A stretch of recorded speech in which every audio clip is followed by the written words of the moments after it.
10 motivos que mudam a sua mente após uma refeição. O porquê eu estou falando isso? Toda vez que você come, a nossa consciência, esse é um conceito importante para você amarrar, tá? Nós temos uma leve impressão errônea, de que a consciência ela está ou dormindo, ou você está acordado, né? Ou você está no estado de sono, ou você está no estado de vigília. É como se fosse um modelinho binário. E na nossa consciência não funciona assim. A nossa consciência no estado acordado, né, no estado que a gente está desperto, ela não está inteiramente constante. É só você pensar uma coisa. Você está na tua casa dormindo, de repente toca a campainha, 6h10 da manhã. Tocou a campainha, é o fulano que veio consertar o gás. Você fala, cara, eu tinha esquecido que esse cara vem consertar o gás. Você levanta, você tá ali de pijama, levanta meio sonolento. Quando você vê, você vai abrir a porta pro cara do gás de cueca. E aí você fala, cara, é verdade, preciso colocar uma calça. O que aconteceu nesse momento? A tua mente, ela não estava completamente desperta. Ela estava no momento turvo. Ela estava numa transição. Ela estava entre o estado de vigília e o estado sonolento. Isso significa que a nossa mente ela não é constante. Existem oscilações na nossa mente durante o dia todo e que você tem estágios intermediários entre a vigília e o sono. Você pode estar consciente, acordado e respondendo, mas você pode estar com uma consciência muito rebaixada. Ou você pode, por exemplo, estar acordado e sabendo todas as matérias que você vai prestar a prova da tua vida, e você sabe 6, 7 livros na cabeça naquele momento, naquela questão. Então a tua consciência ela oscila muito. Existe um espectro muito grande dessa consciência que as pessoas não se ligam nisso. Esse espectro, ele faz com que nós tenhamos um super cuidado com a mente e a gente não deixa essa oscilação da mente cair no momento onde a gente precisa performar. Então, a arte de você entender a tua mente é justamente você entender que em muitos momentos você não vai estar com a tua mente a todo vapor, você não vai estar com a tua mente desperta na melhor da sua categoria. Quando você entende isso, e você consegue ler quando você não está na sua melhor categoria, você acha maneiras de você voltar para essa categoria quando você precisar. Então, você provavelmente já passou muito por isso, né? De repente, você está num momento onde você precisa falar com um cliente, ou você precisa performar, tomar uma decisão, e você está confuso. Não, você tá meio, cara, hoje eu tô meio esquisito. Quem nunca passou por isso? Um dia que você fala assim, cara, hoje tá meio estranho. Eu não tô conseguindo lembrar das coisas, eu tô meio estranho, eu tô meio esquisito. Então, acontece isso. O que será que é isso que acontece? E agora a gente vai falar, nessa flutuação da mente, o que acontece depois que você come com a sua mente. Porque quando você come, existe uma flutuação da sua mente. Assim, quando você acorda, tem uma flutuação da mente. Assim, quando você está muito sonolento, indo dormir, quem nunca ficou bêbado de sono? Você está com tanto sono. Isso acontece muito com as crianças. Você está tão cansado, com tanto sono, que você começa a falar besteira, começa a rir do nada, começa a bêbado mesmo. Você começa, às vezes, se você está com muita privação de sono, você tem até confabulação, você tem até miragem, né? Então é muito impressionante a gente analisar a mente com essas oscilações e degustar dessas oscilações da maneira que a gente precisa ou que a gente pretende. E uma das coisas que mais oscila essa nossa consciência é justamente a refeição. O momento da refeição, quem está trabalhando não é apenas o nosso intestino, não é apenas a nossa boca, não é apenas o nosso estômago, é também o nosso cérebro. Toda vez que você come, o nosso cérebro também modifica. Neuropeptídeos conversam, né? Tem um eixo intestino-cérebro. Então, toda vez que a gente conversa com o intestino, a gente entende o que está acontecendo lá. Está com inflamação? Está liberando as LPS? Está liberando pedacinhos ali de bactérias, de toxinas? Você vai sentir isso na prática. Então, agora eu vou dar 10 motivos para você por que a tua mente muda após a sua refeição. O primeiro motivo deles é: toda vez que você come açúcar refinado ou carboidratos refinados, a tua mente dá uma baixada na consciência por um simples fator. Nós diminuímos um peptídeo muito importante para você se manter acordado, que chama-se orexina, também conhecido como hipocretina. A orexina, ela é um sinalizador de uma região do nosso cérebro, principalmente do hipotálamo, para você manter o estado desperto. Sem orexina, você dorme. Tanto é que os narcolépticos, as pessoas que têm narcolepsia, o que é narcolepsia? Você está conversando com a pessoa, ela dorme. Eu me lembro um conhecido que tinha narcolepsia, ele quase morreu porque ele dormiu dirigindo um barco. Ele dormiu na garupa de uma moto. E não é porque o cara dorme porque só está com privação de sono, também. Mas dorme porque não tem a substância que desperta a pessoa. Então, quanto mais orexina a pessoa tem circulante, mais em estado de alerta ela está. Inclusive, uma das teorias sobre o modafinil é justamente o aumento da orexina. Você não deixar essa orexina ser quebrada, que é um nootrópico, né, que faz você ficar acordado. É uma droga para narcolepsia e que muitas pessoas usam como um nootrópico. Então, a orexina é um neuropeptídeo que faz com que o teu cérebro esteja desperto.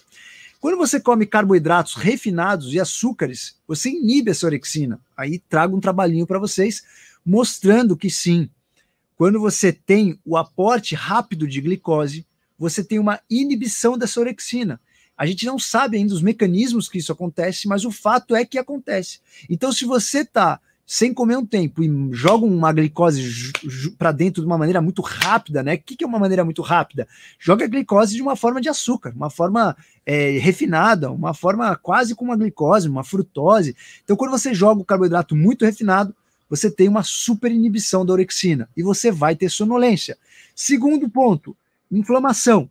Se você está inflamado, se você tem mediadores inflamatórios, você também inibe a orexina. Quando você está inflamado? Quando você come alguma coisa que não te faz bem. Aquelas pessoas que reagem muito, que o sistema imune é muito reativo à alimentação.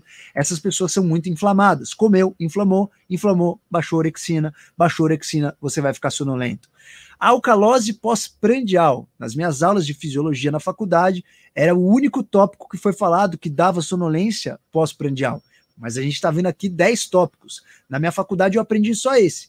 Quando você come, você usa muito ácido, principalmente o ácido clorídrico do estômago, e você vai ficar numa alcalose. O seu pH ele vai ficar um pouco mais alto, mais alcalino. Você diminui a quantidade de hidrogênio circulante, porque você utiliza esse hidrogênio para catalisar a quebra dos alimentos. Isso faz com que, toda vez que você come, você entra nessa alcalose, e essa alcalose, por si só, já inibe a orexina e já te dá uma sonolência. Então, toda vez que você entrar numa alcalose, isso acontece também, por exemplo, quando você faz hiperventilação, você entra nesse estado de sonolência. Próximo ponto, quando você come muitos alimentos ricos em um aminoácido que chama-se triptofano. Triptofano, ele é o tijolo para formar a serotonina. E a serotonina, ela é um precursor da melatonina. Toda vez que você aumenta a serotonina, toda vez que você aumenta o triptofano, em geral, você pode ter uma sonolência. Quais são os alimentos que aumentam o triptofano? Peru, peixe, ovo, soja. Todos esses alimentos podem aumentar o seu triptofano e você ter uma leve sonolência. Depois que você come, você tem uma ativação do seu sistema de relaxamento. Você tem uma ativação do seu sistema parasimpático. Nós temos dois grandes sistemas que são chamados sistema nervoso autônomo, aquele sistema que a gente não controla. Né? Você não precisa ficar esperto se você vai subir uma escada, se você está com batimento cardíaco de 80 ou de 120. O seu corpo já faz isso de uma forma automática. Você não precisa ficar preocupado com a sua pressão arterial, o teu corpo já faz isso de forma automática. Você não precisa pensar na tua frequência respiratória, o teu corpo faz isso de forma automática. Como o teu corpo faz isso? Através do sistema nervoso autônomo. Ele é dividido em dois grandes sistemas, um que breca e um que acelera. O que acelera, a gente chama de sistema simpático. Ele acelera o teu corpo para tudo, para lutar, para fugir, para batalhar, para agir, para fazer ações. Quando você quer render no teu cérebro, você quer esse sistema ativo, você quer o pé no acelerador. Quando você vai descansar, quando você vai transar, quando você vai digerir, quando você vai chorar, você estimula o seu sistema parasimpático. Para tudo, eu não vou lutar, eu não vou fugir, e eu quero agora fazer os meus processos fisiológicos. O que são isso? Eu quero estimular minhas glândulas a funcionarem, estimular a secreção de enzimas, eu quero estimular a secreção lacrimal. Então, isso faz com que o seu sistema de breque esteja ativo nesse momento. Toda vez que você come, você estimula esse sistema do breque, que é o sistema parasimpático, e toda vez que você come, você dá uma inibida nesse sistema que acelera. Só que aí depois você precisa render, depois de meia hora. O que acontece? Teu corpo está brecando, cara, você está ali crocodilando. Então você não vai conseguir ter uma super produtividade por conta desse sistema. Temos o sexto ponto, que é o nosso ritmo cronobiológico. O que significa isso? Você tem um relógio interno tanto em algumas células que já captam luz no seu sistema nervoso central, como em todas as células nós temos capacidades de identificar qual é a hora do dia. Todas as células têm essa capacidade, independente de onde essa célula está. Todas as células têm uma capacidade cronobiológica de obedecer um ritmo, onde de manhã aumentam algumas substâncias, à noite aumentam outras. Nesse ritmo cronobiológico, nós temos aí a necessidade ou a urgência de dormir a partir de umas 8, 10, meia-noite. Cada pessoa funciona de uma maneira. Tem pessoas que isso acontece 2 da manhã. Mas, em geral, por que eu estou falando isso? Porque a partir de meio-dia, muitas pessoas normalmente já têm um aumento de uma necessidade de dar uma dormida. Nós temos uma oscilação nesse ritmo cronobiológico. Então, entre meio-dia e 2 da tarde, nós temos aí uma oscilação dessa vontade de dormir. Isso é natural, isso é fisiológico. Então, muitas pessoas, pós-almoço, ou pós-horário do almoço, já vão ter essa necessidade natural, independente do que comem. Então, depois que comer o almoço, vai bater uma marreta na cabeça. Então, aqui eu trago esse trabalho para vocês, mostrando aí que algumas pessoas têm uma queda na performance, né? Alguns estudos com atletas mostraram isso também, que você tem uma queda na performance entre meio-dia e 4 da tarde. Muitas pessoas têm isso, de um ponto de vista de um funcionamento natural. Ponto número 7, colecistocinina. O que é colecistocinina? É um hormônio produzido pelos nossos intestinos, e esse hormônio ele tem 1000 funções. Entre as funções, ele tem a função de provocar a nossa vesícula biliar para produzir os sais biliares que vão digerir boa parte da nossa gordura, um detergente natural do nosso corpo. Então, quem faz isso, quem faz essa sinalização via sangue, é a colecistocinina, que é produzida pelo nosso intestino. É um hormônio intestinal. Essa colecistocinina, existe uma teoria, né, em alguns trabalhos mostrando, que essa colecistocinina, ela vai ajudar a gente a baixar o sistema de luta ou fuga. Ela vai abaixar o quanto a norepinefrina e a epinefrina, ou noradrenalina, adrenalina, como você quiser chamar, o quanto essas substâncias vão funcionar. Ela vai inativar por alguns momentos a noradrenalina e a adrenalina. E essa colecistocinina, ela é liberada toda vez que você come gordura, principalmente quando você come as gorduras mais complexas, com 18, 20, 22 carbonos. São ácidos graxos poliinsaturados, monossaturados. Então, nós temos aí a capacidade de produzir uma substância que dá uma apaziguada no nosso sistema de luta ou fuga só com a digestão de gordura. Aí que vem, dessa teoria que vem, aquela nossa concepção de que quando você come uma refeição rica em gordura, você fica com mais sonolência. Mas, na real, o carboidrato, ele, em geral, dá mais sonolência mais rápido do que a gordura. A gordura pode dar também. Essa teoria da colecistocinina não é completamente aceita, mas ela é uma teoria que faz muito sentido. 8º ponto.